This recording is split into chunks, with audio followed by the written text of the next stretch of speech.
Guys, आप सभी का एक बार फिर से स्वागत है मेरे यूट्यूब चैनल पर। उम्मीद करती हूँ कि आप सब बहुत बढ़िया होंगे। मैं भी बढ़िया हूँ। दोस्तों, हम सब ज़िंदगी में कितना कुछ सोचते हैं। बचपन से ही सोचना शुरू कर देते हैं कि बड़े होकर ये बनेंगे, वो बनेंगे, ऐसा करेंगे, वैसा करेंगे। लेकिन असल में ज़िंदगी हमें किस मोड़ पर लाकर खड़ा कर दे हमें पता नहीं होता। आने वाला वक्त हमारे लिए क्या लेके आएगा हमें पता नहीं होता। हम बस उम्मीदें करते रहते हैं सारी उम्र। बहुत लकी होते हैं ऐसे लोग, और बहुत कम होते हैं ऐसे लोग जिनको अपना सपना सच में जीने का मौका मिलता है।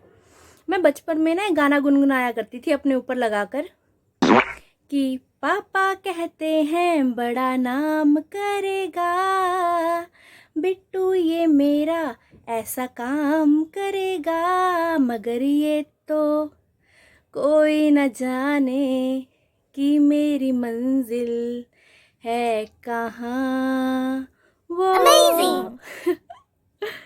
बचपन में हर बच्चा कुछ ना कुछ सोचता है कि मैं बड़ा होकर ये बनूंगा। तो मैं सोचती थी कि मैं बड़ी होकर टीचर बनूंगी। स्कूल में टीचर्स को देखती थी और घर आके उनकी एक्टिंग करती थी, पढ़ाने की, पढ़ने की, टीचरों की तरह बोलने की, उनकी तरह चलने की। घर में एक कोने पे पड़ी हुई एक दिन मुझे पलाई मिल गई। मम्मी से कपड़ा मांगा, उसे साफ़ किया, धोकर एकदम से चमका दिया। फिर मैं डेली स्कूल से एक एक चौक चोरी करके लाया करती थी और उस बोर्ड के ऊपर लिखा करती थी, अपने मैथ के सम सॉल्व किया करती थी।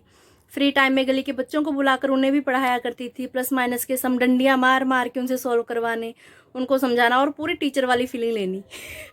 क्या हसीन दिन थे यार वो भी। दोस्तों, जिस स्कूल का जिक्र मैंने पिछली वीडियो में आपके साथ किया था, जहां हम तीनों भाई बहन इकट्ठे जाया करते थे, उस स्कूल में मैं 5th क्लास तक ही पढ़ी थी, जो प्राइवेट स्कूल था। उसके बाद मैंने अपना स्कूल चेंज कर लिया था। स्कूल चेंज करने के पीछे भी एक बहुत बड़ी स्टोरी है, वो मैं आपके साथ फिर किसी वीडियो में शेयर ज़रूर करूँगी, क्योंकि फिर ये वीडियो बहुत ज़्यादा लंबी हो जाएगी। तो 6th क्लास में मैंने अपना स्कूल चेंज कर लिया था। मैं गर्ल्स स्कूल में पढ़ी, उसके बाद 12th तक मालटाउन में है, पटियाला में वो स्कूल। तो मैंने स्कूल में पढ़ाई के साथ साथ योगा करना भी शुरू किया। योगा करती थी 6th क्लास तक। मैंने अच्छी तरीके से योगा के सारे आसन सीख लिए, पश्चिमोत्तान आसन, धनुष आसन, शीश आसन, सभी आसन अच्छे तरीके से मैं कर लेती थी। उसके बाद मैंने 7th क्लास में स्टूडेंट्स को सिखाना शुरू किया। स्टूडेंट्स के साथ साथ टीचर्स को भी मैं सिखाती थी। तो उसमें क्या होता था कि हमारा कंपटीशन भी होता था बच्चों का, अलग अलग स्कूल के स्टूडेंट्स के साथ में। उसमें क्या होता था कि आपने अपनी बॉडी को एक ही पोस्चर में काफ़ी देर तक होल्ड करके रखना होता था, अपनी सांस रोक के रखनी होती थी। तो जो बच्चा बेस्ट होता था उसको आगे जाने का मौका मिलता था। तो मैं काफ़ी अच्छी तरीके से इस लाइन में लगी रही स्टडी के साथ साथ। 8th क्लास में मुझे मौका मिला नेशनल जाने का, लेकिन मैं नहीं जा पाई क्योंकि मम्मी ने मना कर दिया था। उसका रीज़न ये था कि हमारे स्कूल से कोई भी फीमेल टीचर नहीं जा रही थी। एक टीचर जा रहे थे, वो भी किसी और स्कूल के थे, वो भी मेल टीचर थे। तो मम्मी ने मना कर दिया कि नहीं, बच्ची अभी छोटी है, मैं ऐसे अकेले नहीं भेज सकती अगर स्कूल से कोई टीचर नहीं जा रहा। वो एक बहुत बड़ा सुनहरी मौका था, क्योंकि वो मौका बहुत कम बच्चों को मिलता है नेशनल लेवल पर जाने का। हो सकता है कि अगर मैं उस समय चली जाती तो कुछ अच्छा होता आज ज़िंदगी में और मैं यहाँ ना बैठी होती। लेकिन चलो, जो भी है अच्छा ही है। जो परमात्मा ने सोचा होगा, जो किया होगा, अच्छा ही किया होगा। तो उसके बाद मैं नेशनल लेवल पे तो नहीं जा पाई, लेकिन मैंने फिर भी योगा कंटिन्यू रखा स्टडी के साथ। हमारे हरविंदर मैम थे होम साइंस के, वो बच्चों को योगा वो योगा करवाते थे, वो प्राणायाम करवाते थे। वो स्कूल से अलग करवाते थे, कैंप लगाते थे हॉस्टल्स में, अनाथ आश्रम वगैरह में। सुबह सुबह 4 बजे जाया करते थे वो। तो उन्होंने मुझसे बात की कि बेटा, अगर आप इंटरेस्टेड हो तो आप हमारे साथ जा सकते हो, हम प्राणायाम करवाते हैं, तो आप ये दूसरे आसन बच्चों को करवाओगे तो बहुत अच्छा हो जाएगा। तो मैं उनके साथ जाया करती थी अलग अलग जगह पे कैंप लगाने के लिए। तो बहुत अच्छा टाइम था वो। अभी तो खैर मेरे को देख के इस तरीके से इतनी मोटी हो गई हूँ खुद ही। अब तो कोई कहेगा भी नहीं कि ये कभी योगा के आसन करती भी थी। लेकिन सच में मेरे पास इतने सारे सर्टिफिकेट्स पड़े हैं, पर वो सिर्फ सर्टिफिकेट्स ही हैं, रियल लाइफ में फ़िलहाल उनका कोई यूज़ नहीं हो रहा। दोस्तों, मेरी 8th और 9th क्लास तो बहुत अच्छे तरीके से इजीली निकल गई। लेकिन जब 10th की बारी आई तो मैथ में थ्योरम्स आनी शुरू हो गई, पाइथागोरस थ्योरम, थेल्स थ्योरम। आप सबको तो पता ही है 10th का पूरा सिलेबस थ्योरम से ही भरा हुआ है। तो वो मुझे समझ में नहीं आ रही थी। तो मैं, जैसे हमारा कोई लेक्चर फ्री होता था तो हमारे मैथ के टीचर थे, मैं उनके पास जाया करती थी। उन्होंने भी कभी मना नहीं किया, बड़े प्रेम प्यार से समझाते थे। सारे टीचर मुझे बहुत प्यार करते थे। शायद उसका कारण ये भी हो सकता है कि मैं इंटेलिजेंट थी, तो उन्होंने मुझे बहुत प्यार से समझाना। लेकिन ये प्यार बाद में मुझे बहुत भारी पड़ा। टीचर्स का प्यार सच में मेरे पे बहुत भारी पड़ा, वो मैं आपको बताती हूँ कैसे। तो इस तरीके से फिर बाद में 10th की क्लास निकल गई। 10th में मैंने टॉप कर लिया, और ये टॉप करके मैं इतना पछताई हूँ ना, आओ बताती हूँ कैसे पछताई हूँ। तो सभी ने सुना होगा कि बच्चा अगर पढ़ाई में निकम्मा है, डल है, तो उसको बहुत ज़्यादा प्रॉब्लम्स फेस करनी पड़ती हैं। लेकिन मैंने ये कभी नहीं सोचा था कि मैंने टॉप किया तो मुझे इस बात का खामियाजा भरना पड़ेगा। मेरे को था कि मैंने अब 10th के बाद मैं आर्ट्स लूँगी। बचपन में मुझे क्लियर नहीं था कि मुझे किस चीज़ का टीचर बनना है, लेकिन यहाँ पे मैं क्लियर थी कि मुझे या तो योगा का टीचर बनना है या मुझे फिजिकल लाइन में जाना है, फिजिकल की टीचर मैं बनूंगी, क्योंकि उसमें बॉडी भी फिट थी और मैं सब कुछ कर लेती थी। रेस में, हर एक चीज़ में, फिजिकल एक्टिविटी में मैं नंबर 1 पे थी। तो मेरे को था कि मैं फिजिकल लाइन में जाऊँगी। लेकिन हमारे जो इंचार्ज मैडम थे, सारे टीचर्स थे, ले हमारे स्कूल की टॉपर लड़की है ये कैसे हो सकता है, हमारी क्लास की टॉपर आर्ट्स में जाएगी? ना ना ना ना, मतलब ही नहीं आर्ट्स में जाने का, बेटा आप तो साइंस करोगे। मैं कहा नहीं मैडम, मुझे साइंस नहीं करनी, मुझे साइंस में कोई इंटरेस्ट नहीं है। नहीं बेटा, मतलब ही नहीं है। मतलब मैं खाली हाथ पैर मार रही हूँ उनके आगे। मैडम तो मन में धार चुकी थी, बेटा आप इस जन्म में साइंस ही करोगी। तो मैंने घर जाके बात की पेरेंट्स से, मैंने कहा पापा मम्मी मुझे नहीं करनी, मैम ऐसे जिद कर रहे हैं कि आप साइंस लो, मुझे साइंस लेनी, मुझे आर्ट्स लेनी है। तो मम्मी पापा कहने लगे, ले इससे अच्छी और बात क्या होगी, अच्छे भले तेरे नंबर आ रखे हैं, तूने टॉप करा है, तू इतनी इंटेलिजेंट है पढ़ने में, अब तेरे जैसे बच्चे भी आर्ट्स में जाएंगे। पता नहीं है कि क्या मेंटालिटी है कि मतलब जो इंटेलिजेंट है वो साइंस ही लेगा, वो कॉमर्स ही लेगा। आर्ट्स में भी बहुत अच्छे अच्छे ऑप्शन हैं यार, पता नहीं क्या करते हैं, अजीब सी हरकतें। तो मुझे ऐसे इन्होंने ज़बरदस्ती पकड़ के साइंस में डाल दिया, ज़बरदस्ती साइंस मेरे गले पड़ गई। और मेन इसके पीछे रीज़न क्या बताया घर वालों ने, तेरे बड़े भाई ने भी तो नॉन मेडिकल कर रखी है, तू भी करेगी बेटा, तू भी करेगी, डॉक्टर बनेगी डॉक्टर। तो मेरे जो इंचार्ज मैडम थे, उन्होंने मुझे बिना पूछे मेरा फॉर्म जमा करवा दिया साइंस डिपार्टमेंट में, वो भी मेडिकल में। बाप रे। अब जी 11वीं क्लास का मेरा पहला दिन है, मैं स्कूल में गई साइंस डिपार्टमेंट की तरफ। मैंने वहाँ जाके पूछा मेडिकल की क्लासेस कहाँ लगती हैं, मुझे किसी ने गाइड किया, मैं गई क्लास में। तो क्लास के अंदर जैसे ही गई हूँ तो अजीब से चेहरे दिख रहे, क्योंकि वो बच्चे मैंने कभी देखे नहीं है और सबके मतलब ऐनकें लगी हुई हैं, देखने से शक्ल से लग रहा है कि भाई साइंस के स्टूडेंट है पढ़ाकू से। अब मुझे सीट नहीं मिली तो सेंटर में एक सीट खाली थी, मैं वहाँ जाकर बैठ गई, कोई पार्टनर भी नहीं, अकेली थी, मैं जाके बैठ गई वहाँ पे। तो थोड़ी देर में टीचर आए, उन्होंने पढ़ाना शुरू किया, वो लिखे जा रहे हैं बोर्ड पे, लिखे जा रहे हैं, टॉपिक चल रहा था पेड़ पौधों वाला, कोई प्लांट्स पे टॉपिक चल रहा था। तो वो पढ़ाए जा रहे हैं, पढ़ाए जा रहे हैं। मेरे को मतलब समझ तो मुझे क्या आना है, जो वो ब्लैक बोर्ड पे लिख रहे हैं ना बड़े बड़े अक्षर मोटे मोटे अंग्रेजी में, मुझे वो भी समझ नहीं आ रहे। उसका कारण ये था कि मैंने जो 10th की है वो 6th क्लास से लेकर 10th क्लास तक मेरा पंजाबी मीडियम था। अब मैं पंजाबी के रंग में पूरी रंग चुकी हूँ, मुझे समझ नहीं आ रहा कि मैडम क्या लिख रही है ब्लैक बोर्ड के ऊपर, मैं देख रही हूँ ऐसे। तो इतने में मैम ने बीच में ब्रेक लिया, तो मैम कहते हैं मैंने सुना है कि इस स्कूल की जो टॉपर है वो लड़की भी आई है मेडिकल में, तो वो लड़की आज क्लास में नहीं आई क्या? तो मैंने कोई रिस्पॉन्स नहीं करा, मैं मुँह छुपा रही हूँ नीचे को। तो कह रहे आई नहीं क्या? फिर मैंने हल्का सा ऐसे हाथ खड़ा करा कि अगर कल को कोई बात होती भी है तो मैं कहूँगी मैंने तो हाथ खड़ा करा था, आपने नहीं देखा मेरे को। तो मैंने हल्का सा ये मुँह नीचे को, लेकिन स्कीम पड़ गई उल्टी। मैम ने देख लिया, कह रहे बेटे आप हो क्या? मैंने कहा हाँ जी मैम। खड़े हो? खड़े होगी। नाम क्या है आपका? मैंने कहा मैम आरती भट्ट। अच्छा तो बेटा व्हाट इज़ फोटोसिंथेसिस?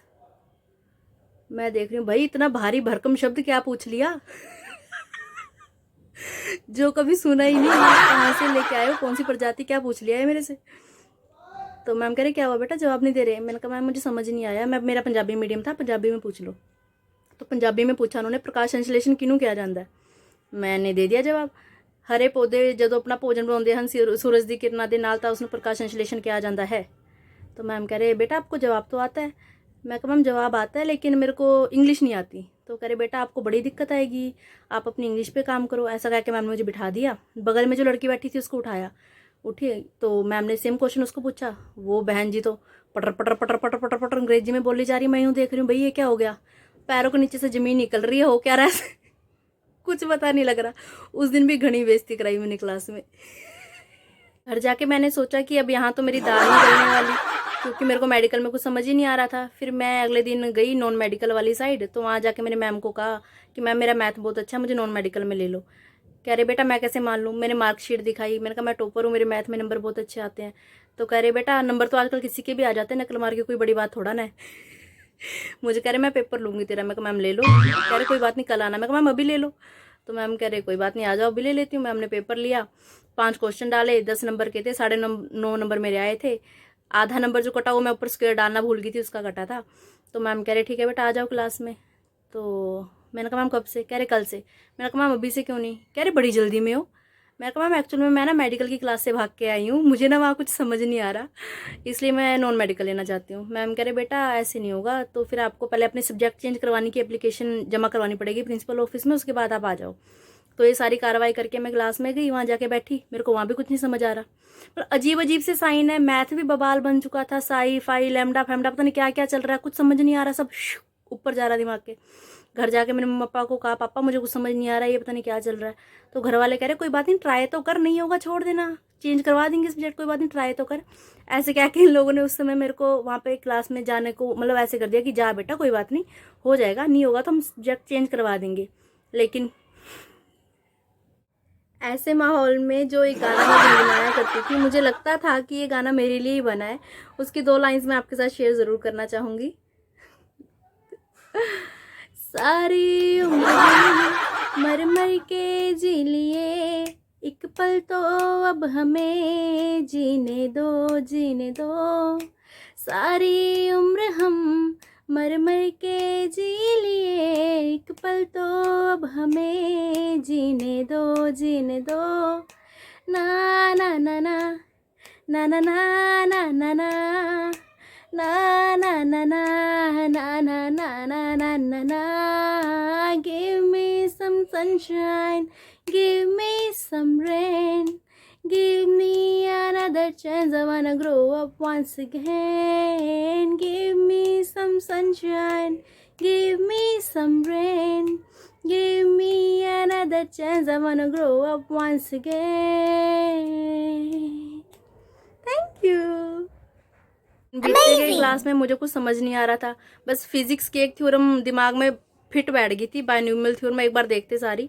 तो मैंने कहा चलो कुछ तो समझ में आया। तो अगले दिन ही क्या हुआ, क्लास में पीछे लड़कियां बोल रही थी, मैडम को लगा कि मैं भी उनमें इन्वॉल्व हूँ, तो मैम ने मुझे खड़ा कर लिया, अरे बेटा यहाँ आओ। मैंने कहा कह रही थ्योरम सोल्व करो। मैंने कौन सी बायनोमियल? उनका शुक्र परमात्मा का, मैंने लिख दी फटाफट से। तो मैम कह रहे समझाओ। समझाया तो मेरे से नहीं गया, क्यों मैं झूठ बोलूँ, लेकिन मैंने लिख दी थी। तो मैडम खुश हो गए, मैडम कह रहे ठीक है बेटा बैठ जाओ। बैठ गई। तो कुछ दिन बाद हमारे जैसे असेसमेंट लगती थी ना, उसके लिए 20-20 नंबर के पेपर हुआ करते थे मंथली। तो पेपर था, तो उसमें 4 सवाल थे, 5-5 नंबर के। तो मैम ने कहा कि जो बच्चा इस पेपर में फेल हो गया ना, उसको मैं सीधा आर्ट्स में शिफ्ट कर दूंगी, वो नॉन मेडिकल की क्लास में नहीं रहेगा। मैं खुश, मैंने कहा वाह सुनहरी मौका मिल गया। मैंने क्या करा, मैंने पेपर में सिर्फ क्वेश्चन उतार दिए, आंसर मैंने लिखे ही नहीं। तो वही जिसके 0, 1, 2, 3 नंबर आए, तो मैम मुझे पास नहीं हुआ, सबके पेरेंट्स को बुला लिया। मुझे भी बुलाया मैम ने कैबिन में। मैम कह रहे बेटा अपने पेरेंट्स को लेके आना कल को। मैंने कहा ठीक है मैम। किसको लेके आओगे? मैंने कहा मम्मी को। कह रहे नहीं बेटा पापा को लेके आना। मैंने कहा मम्मी को क्यों नहीं? कह रहे नहीं बेटा मम्मी को, आप पटा लोगे मम्मी को, तो पापा को लेके आना। मैं टेंशन में, मैंने कहा पापा को कहूँगी पापा मानेंगे नहीं मानेंगे। घर जाके मैं पापा के चरणों में गिर गई। मैंने कहा पापा ऐसे ऐसे सीन है, तो वो बुला रहे हैं, तो आपने कल आना है स्कूल में। पापा कह रहे कोई बात नहीं बेटा आ जाऊँगा, टेंशन की क्या बात है। मैंने कहा आ तो जाओगे, लेकिन वहाँ आके टीचर को ये बोलना है कि हमारी लड़की पढ़ाई में इसका मन नहीं लगता, ये नालायक है, इसको आर्ट्स में शिफ्ट कर दो। वो बोले ना बोले मैडम, आपने आगे से बोल देना कि इसको आर्ट्स में शिफ्ट कर दो, कि बस कुछ भी हो जाए हाथ पैर मार के मुझे आर्ट्स में आज आपने शिफ्ट करवा के आना, आपकी जिम्मेवारी है। पापा करे ठीक है बेटा कोई बात नहीं, बिट्टू तू जैसा कहेगी वैसा करूँगा। मैं खुश। अगले दिन मैं खुशी खुशी स्कूल गई। पापा आए तो मैम सामने बैठे हैं, मैम ने पेपर दिखाया पापा को। कह रहे 0 नंबर है जी, कुछ भी नहीं लिखा, क्वेश्चन उतार के आई है खाली। पापा कह रहे जी ऐसी है, पढ़ाई में थोड़ी ढीली है। मैम कह रहे काहे की ढीली है, पढ़ाई में टॉप की है जी इसने, हद कर रहे हो आप, ये पढ़ाई में ढीली कह रहे हो आप। कह रहे देखो सर बात है सर ये हमें बना रही है पागल, ये शिफ्ट होना चाहती है आर्ट्स में। मैं मुंह की तरफ देख रही हूँ, मैम को कैसे पता लग गया, मैम को किसने बता दिया? तो फिर मैम कह रहे मैंने ना कुछ दिन पहले इससे एक थ्योरम सोल्व कराई थी ब्लैक बोर्ड में, तो वही जो थ्योरम थी वही मैंने डाली थी पेपर में।